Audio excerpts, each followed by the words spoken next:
আজ আমরা যেতে চলেছি শ্যামসুন্দরী মায়ের মন্দিরে, যেটি জীবন্ত কালী নামেও পরিচিত। এখানে মাকে পুজো করা হয় একটি ছোট্ট বাচ্চার রূপে। যারা হাওড়ার দিক থেকে এই মন্দিরে যেতে চান তারা শিয়ালদাগামী কোনো বাসে উঠে আম্মা স্ট্রিটের মোড়ে নেমে বাদিক বরাবর হেঁটে যাবেন। আর যারা শিয়ালদা থেকে হাওড়ার দিকে আসছেন তারা আম্মা স্ট্রিটের মোড়ে আসবেন, পায়ে হেঁটে অথবা বাসে করেও আসতে পারেন। সেখান থেকে এসে ডান একটি গলি ঢুকে যাচ্ছে, সেই গলি বরাবর সামনের দিকে এগিয়ে এসে এরম একটি চার মাথার মোড় দেখতে পাবেন। সেই একটা পোস্ট অফিস এবং তার উল্টো দিকে একটা মন্দির আছে। সেই পোস্ট অফিসের গা দিয়ে ভিতরের দিকে এগিয়ে আসতে হবে। এবার আসি দর্শনের সময়। সকাল 8:30 থেকে এই মন্দিরের দরজা ভক্তনার্থীদের জন্য খুলে দেওয়া হয় এবং তারপরে শুরু হয় মায়ের অঞ্জলি।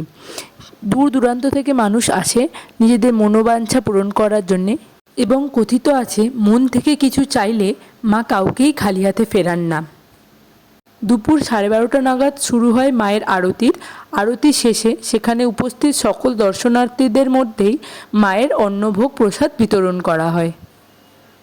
দুপুর 1:30 নাগাদ মন্দিরের দরজা বন্ধ হয়ে যায় এবং বিকেল 4টে পুনরায় মন্দিরের দরজা খোলা হয়। সন্ধ্যে 7:30টায় শুরু হয় মায়ের সন্ধ্যা আরতির এবং সন্ধ্যে 8:30 নাগাদ মায়ের মন্দির বন্ধ করা হয়।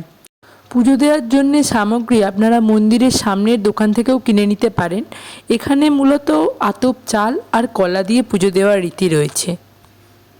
অনেকেই আবার চকলেট বা ছোট ছোট পুতুল দিয়েও পুজো দেয়। মন্দির খোলার অনেক আগে থেকেই এখানে লাইন পড়ে যায়। দূর দূরান্ত থেকে মানুষ আসে শুধুমাত্র মাকে একবার দেখার জন্যে।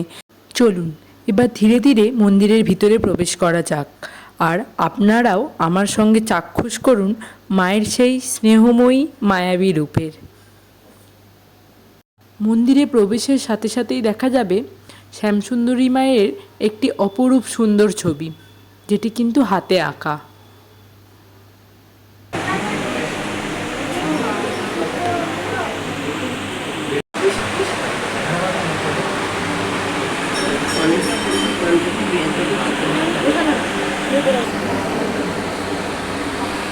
মন্দিরের আঙিনায় দাঁড়ালেই ঘণ্টার ধ্বনি, ধূপের গন্ধ আর ভক্তদের প্রার্থনায় যেন এক অন্য জগতের অনুভূতি তৈরি হয়।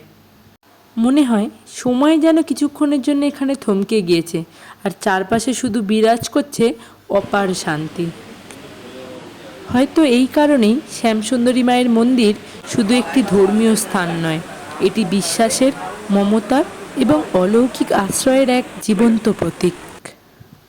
আপনি যদি কখনো এই মন্দিরে আসেন তবে শুধু দর্শন করে ফিরে যাবেন না, কিছুক্ষণ নীরবে বসুন, মায়ের দিকে তাকিয়ে থাকুন। হয়তো আপনিও অনুভব করবেন সেই অদৃশ্য শক্তির, যার টানে বহু দূর থেকে মানুষ আজও ছুটে আসছে। সবচেয়ে ভালো ব্যাপার হলো সকল দর্শনার্থীকেই এখানে অঞ্জলি দেওয়ার সুযোগ দেওয়া হয়।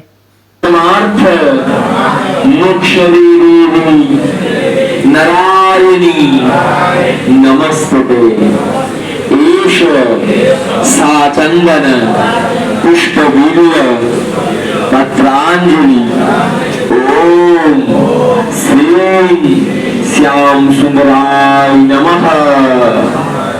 क्यों फूलটা চলবে না, সবাইকে ছবি পাঠাতে হবে।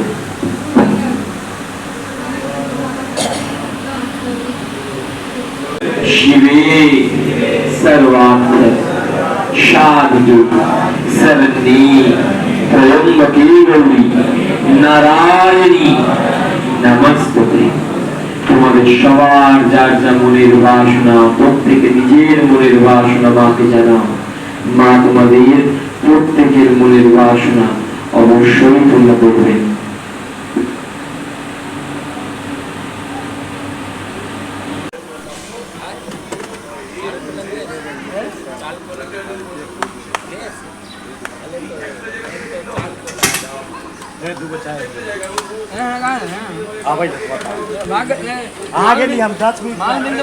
আপনারাও কখনো সময় পেলে অবশ্যই একবার ঘুরে আসুন মায়ের মন্দিরে। খুব ভালোভাবে পুজো দিয়ে এখানেই শেষ হলো আমাদের শ্যামসুন্দরী মায়ের দর্শন। সবাই খুব সুস্থ থেকো, ভালো থেকো আর সকলকে ভালো রেখো। আবারও দেখা হবে অন্য কোনো এক ভিডিওয়। এখন তবে চলি।